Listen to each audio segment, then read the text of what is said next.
আমরা কি আছে বলেন 6 অনুপাত কত আছে 1 আছে। দ্বিতীয় যে পাত্র আছে এটাতে দুধ পানি কত আছে বলেন 5:2 আছে। আর 3 নম্বর যে পাত্র আছে এটাতে 3:1 আছে, তাই না? এটা আছে, বুঝছি সবাই? দেখেন প্রথম পাত্রতে দুধ পানি এত আছে, পরেরটা দুধ পানি এত আছে, দুধ পানি এত আছে। এতটুকু বুঝতে থাকার কোনো সমস্যা নাই না? হ্যালো, ওকে। দেখেন মান বসানো ঠিক আছে কিনা, ভুল হইলে কিন্তু উত্তর ভুল হবে। এখন আমরা কি করব দেখেন, এখন আমাদের কাজ যেটা, এখন তো আমরা গুণ করতে হবে। এখন গুণ তো আগে ছিল একটা, এখন কি করব? এখন কি করবেন, বাকি দুইটাকে যোগ করে বসাবেন।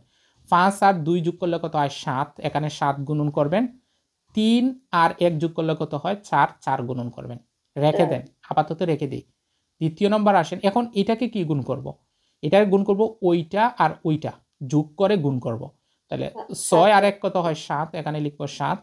আর এই দুইটা যোগ করলে হচ্ছে 5, এখানে লিখবো 5। ওকে, 5 না 4? আচ্ছা 4 না 4, 4 লিখলাম। এখানে আসেন, এখন আমি এইটা যদি নেই তাহলে এই দুইটা যোগ করে বসাবো।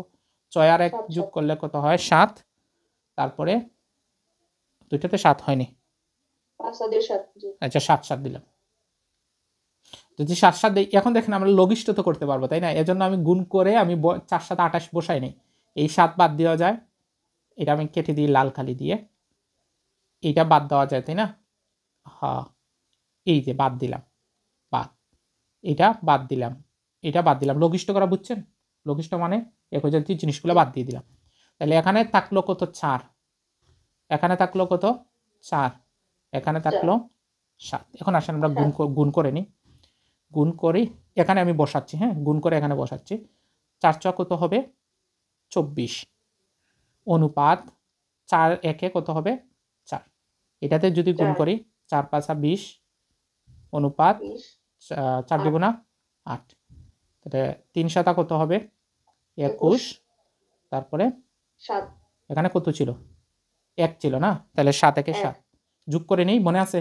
যোগ করে নিব, এই যে একটু আগে করছি, যোগ করে নিব। তাহলে কত আসে 15, 15 আর 4 19, 19। আর এখানে কত হচ্ছে 65 হচ্ছে, তাই না? 3 20 60, আর 4 আর 1 মিলে 5, তাহলে 65।